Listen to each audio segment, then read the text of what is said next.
This is Mona Lisa Baseball. Okay, so I started this morning by re-listening to part one of your interview. That was April 2022. And the last thing we were talking about was how Clayton Kershaw was taken out of the game after working 7 perfect innings. And he blamed it on the lockout. And I thought, what a long way we've come since that day. And also at the same time, pretty much the same conversations are going on around Paul Skenes. They're just more accepted now.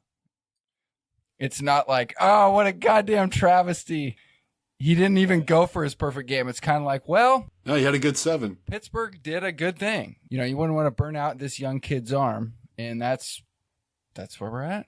If we had the opportunity to have a soundboard and I had Dwight Schrute saying false right now, that's what I would hit. Because that's how I feel. Because as someone who played baseball and loves baseball and knows how incredible it is to see that, and then as a fan, yeah, we've come a long way from the Nolan Ryan days. I can't disagree more with the Dave Roberts style of managing and pulling guys who are throwing perfectos. Why?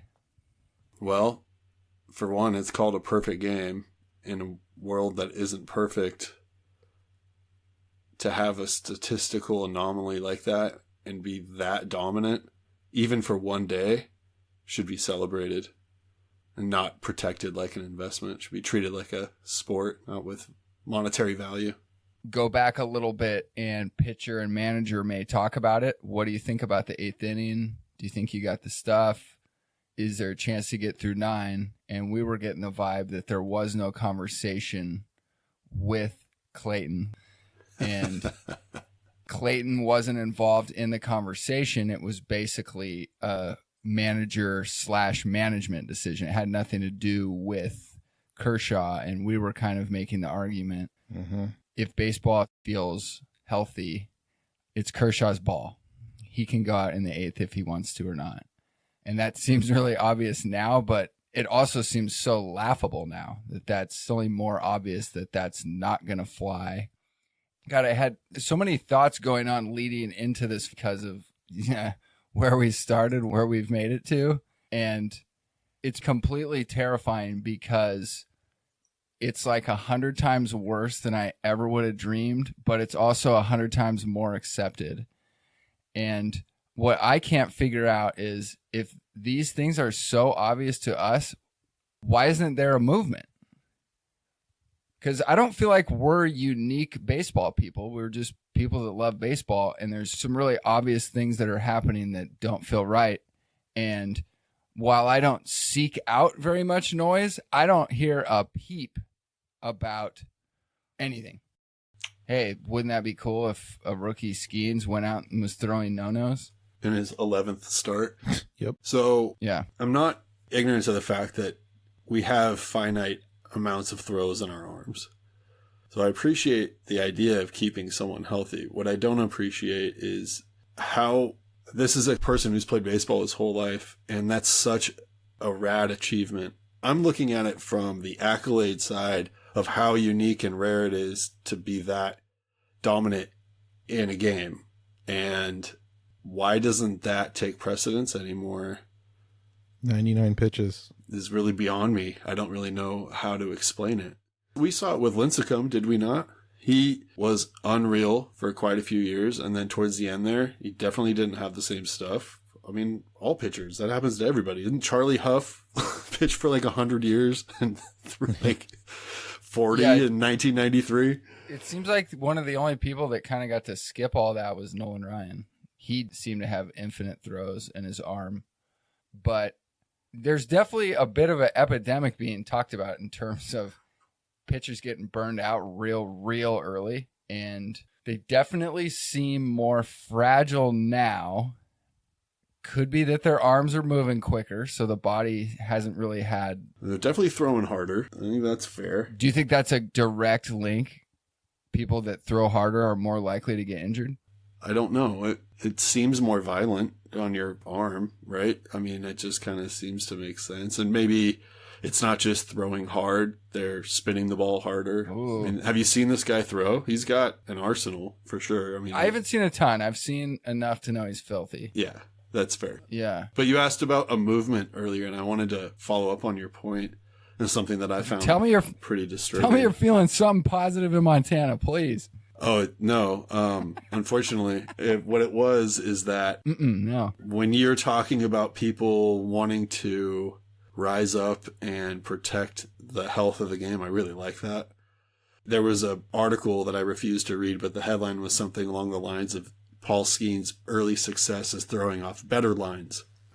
And so rather than discussing things that might be important to the game, they were worried about who's making money.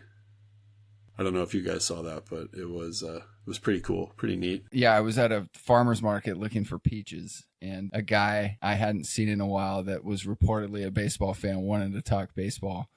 And he said, yeah, this is the earliest in like Vegas history. You can't make a bet on Rookie of the Year. It's already been locked up pre-All-Star game. And I thought that was a cool stat, not necessarily a health of the game thing, but it's cool that a rookie can come out that dominant.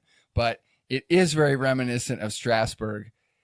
I remember his rookie year. I think it was his first start. It was one of those like 15 strikeout type games. And everyone's saying, wow, the hype's true. And he got injured pretty quick after that. So what do? You want to keep Paul Skenes on the mound, but you could only throw him one inning in the All-Star game. The only thing you can do to make something the coolest it can be is just go for it. And the league's just not in a position to do that. It's a very common topic. We have stars, but we don't know how to get them into the limelight. And so everyone in the sport is kind of coming together to force the popularity of something. And I just don't feel the flow of the game in it. It's like the All-Star game, I'll bet it's a pretty recent thing that all-star starters, pitchers only throw one inning. And it seems right in line with that protective sort of mindset. It's like, I hear that consistently with the sports talk radio. Well, it wouldn't be fair to the other managers, a player to get hurt in this game. So one of the reasons why the All-Star game in baseball is so great is in the middle of the season, it kind of has a meaning, but the way the media talks about it is like, well, let's not get too much of a good thing here. And let's like kind of play a serious game, but let's make sure to not get everyone hurt. I don't really know if you could do it that way. It's like, boy, does it feel a long, long ways away of, yeah, maybe we shouldn't have a pitch clock. Like, I think A4 had it so early, that shit is just gone. Gone. So gone. Blow it up. With the All-Star game, it's like a showcase now. I wasn't necessarily on the line of like it's an injury thing. I think it was more of like, let's get as many guys in there. The one inning thing, for a while. It isn't like the 60s anymore. Yeah. Yeah, but one inning? But it also maybe like... It's not a real game. Yeah. It's a showcase. The players were definitely different too, I think. Like, do you get the same energy out of like... The lineup went like Mays, Clemente, Henry, Aaron. 1, 2, 3. I mean, I wouldn't pull those guys versus whatever the lineup was this year. I don't have no idea. I want to know about that. Did any of us three watch any minutes of either night? Oh, yeah. Yeah, I watched them. Okay, I got 0. I had 0. All right, A2, give us what you gleaned. Well, I can tell you that Paul Skenes did not give up any hits, so he has 8 consecutive no-hit innings. Good job, Paul. Mm-hmm. And I can also tell you, that he was at 99 pitches coming out of the 7th inning, and I think he'd like shut him down hard in the 7th, like real hard. Yeah. And the manager was like, Paul looked tired. Uh-huh. We were just detecting. It's just, dude, he's got 100 pitch fucking limit, man. It's just as simple as that. Right. We can talk till we're blue in the face, but it's like he only was going to go out and do 100, and that's it.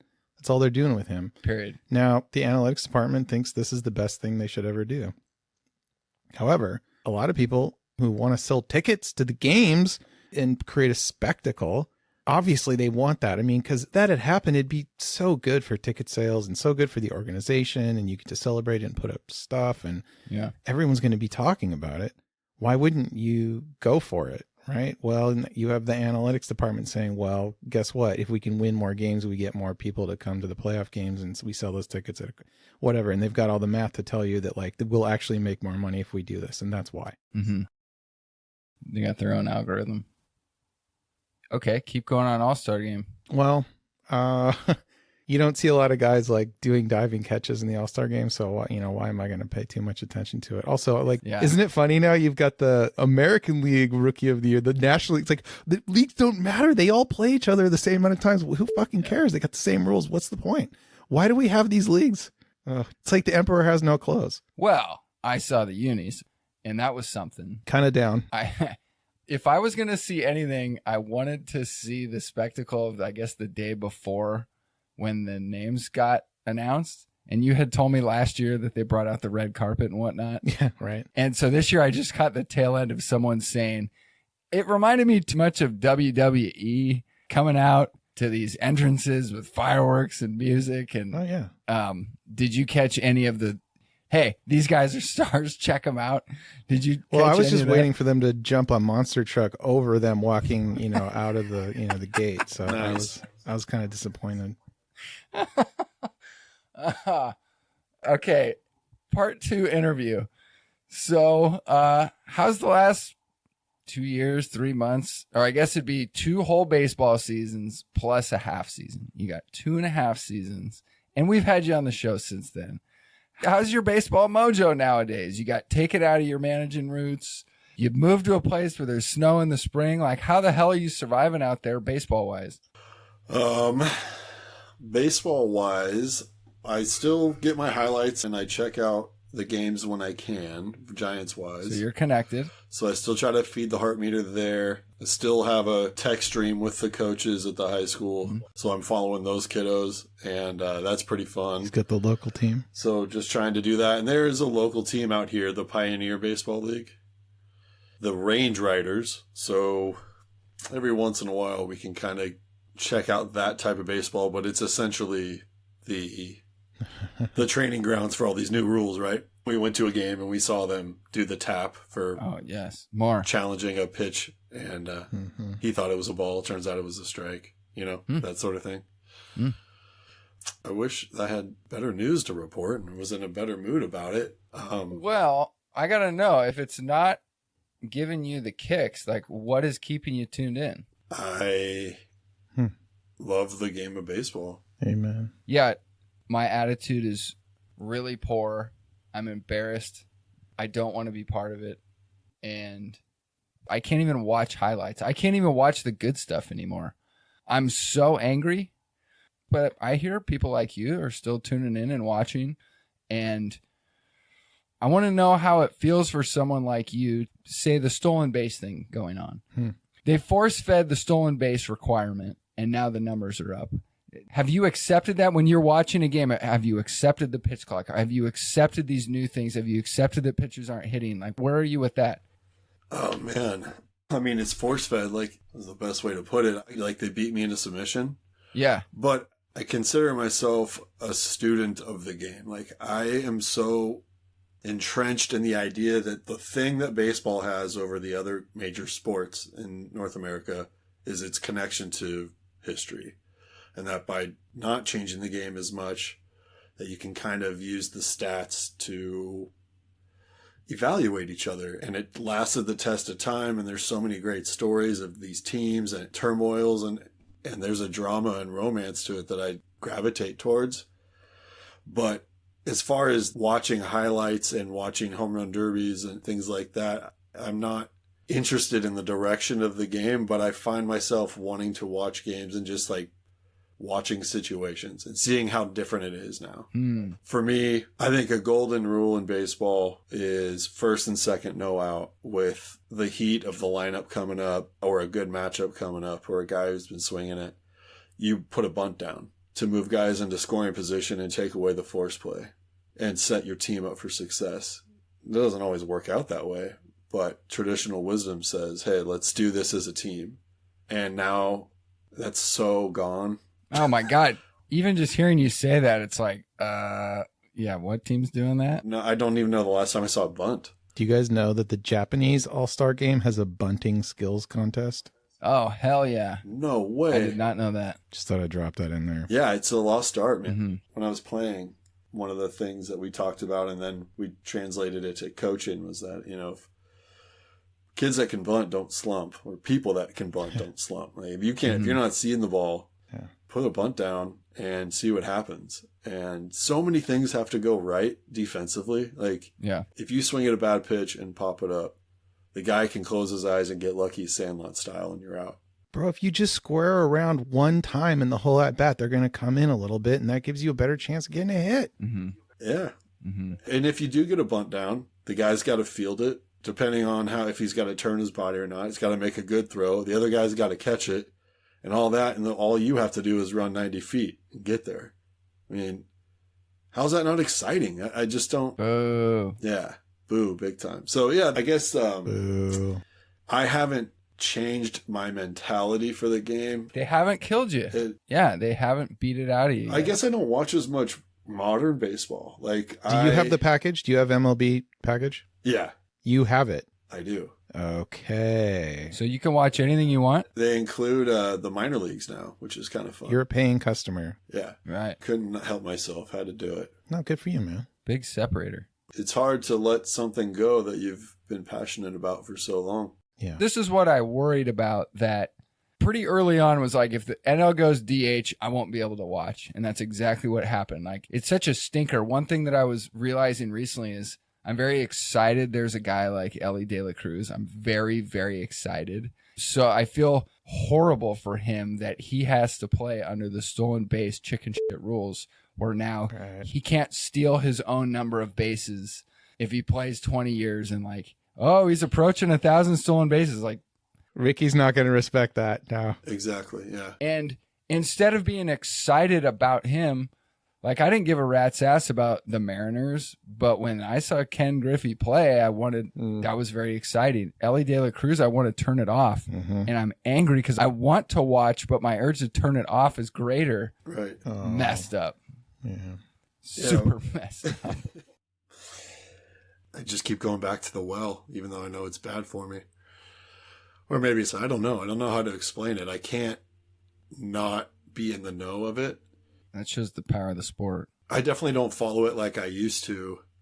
And that's pretty sad. I mean, I'll give you an example. The other day, I was talking to my wife about it, and bless her heart, she's trying to learn the game. And she's like, whenever you watch the game, you don't talk to me. You're just like analyzing things. I'm like, I don't know how to turn that part off.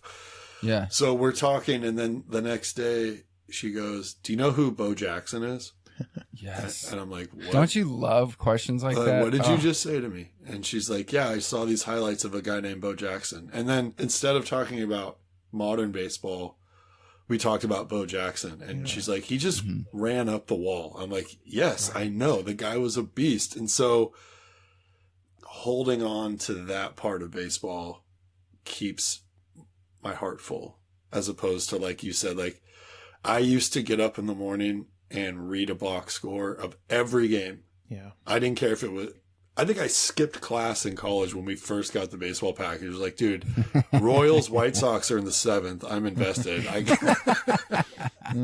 You know what I mean? And those days are long gone.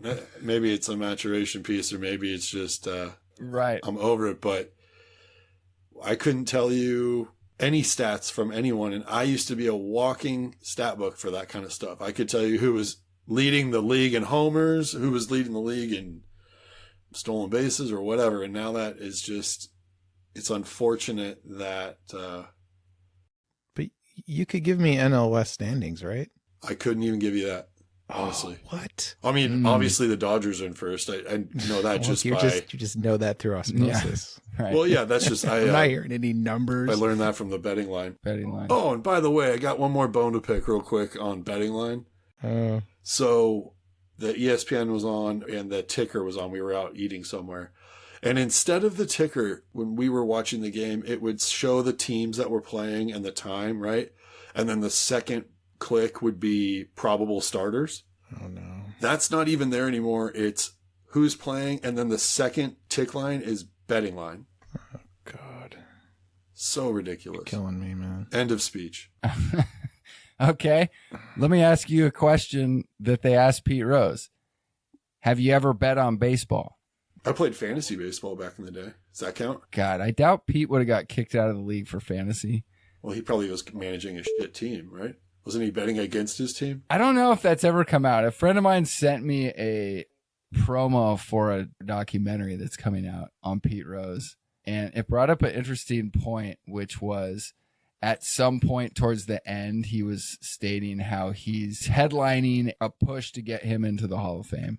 Sure. And do you feel like we're done with him being the villain of baseball? I mean, now that betting is legal and not even just legal, it's like celebrated almost.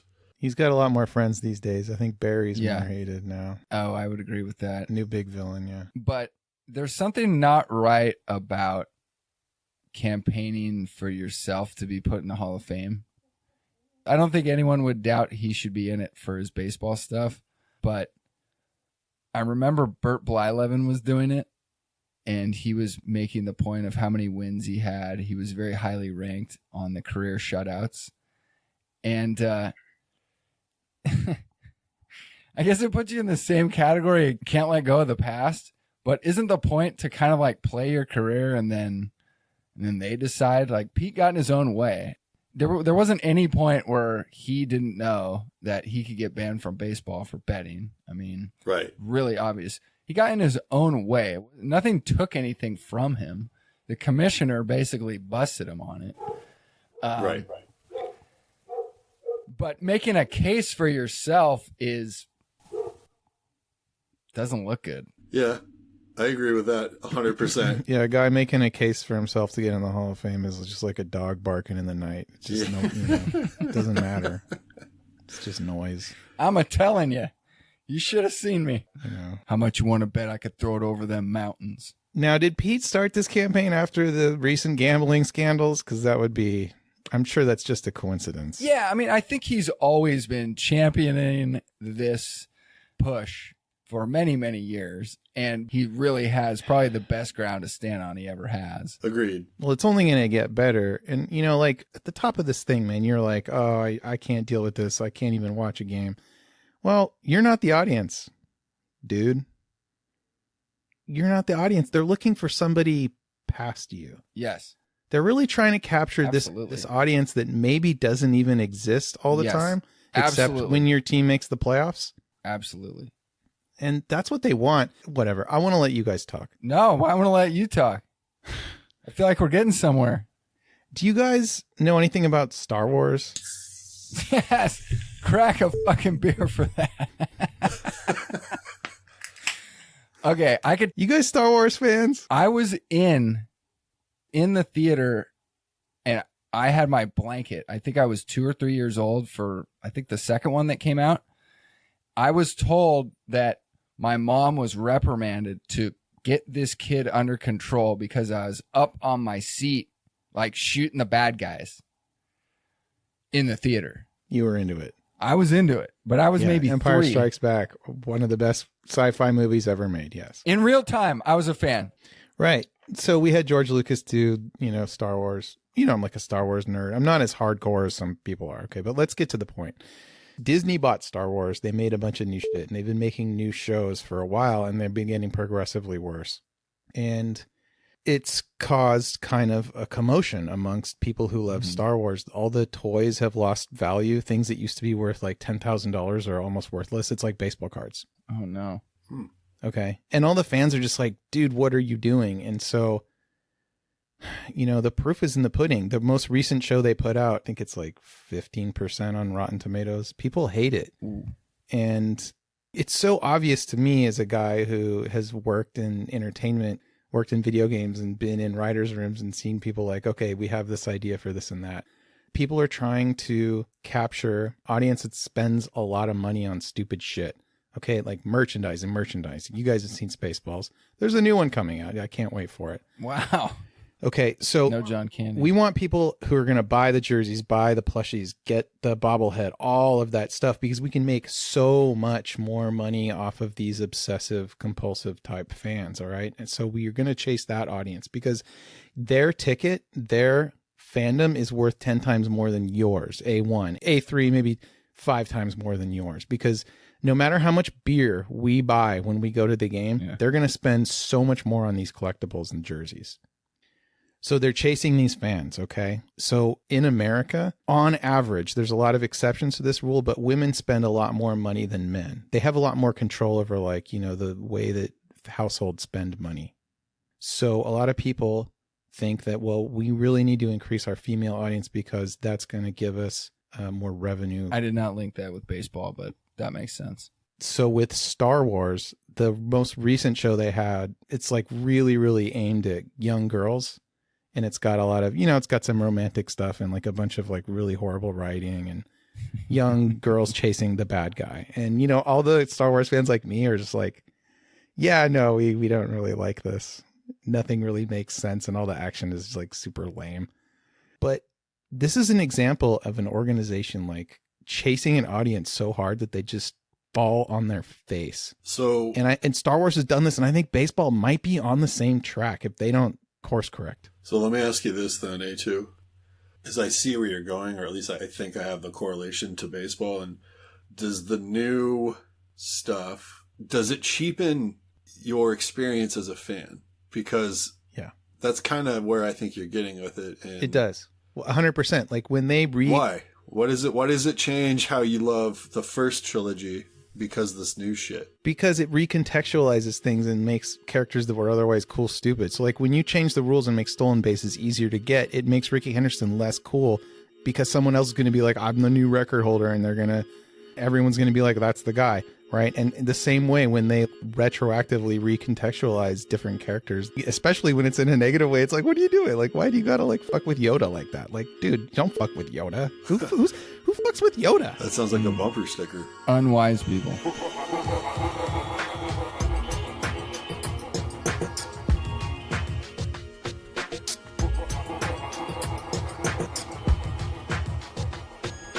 False.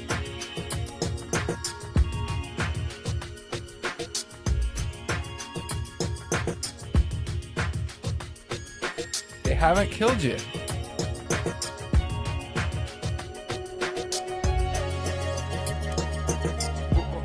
There's a drama and romance to it.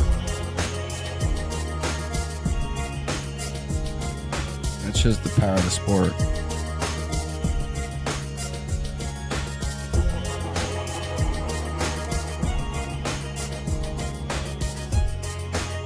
I love the game of baseball.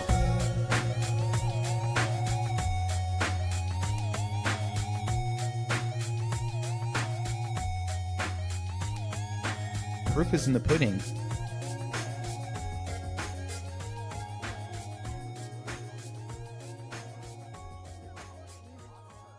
The only thing you can do to make something the coolest it can be is just go for it.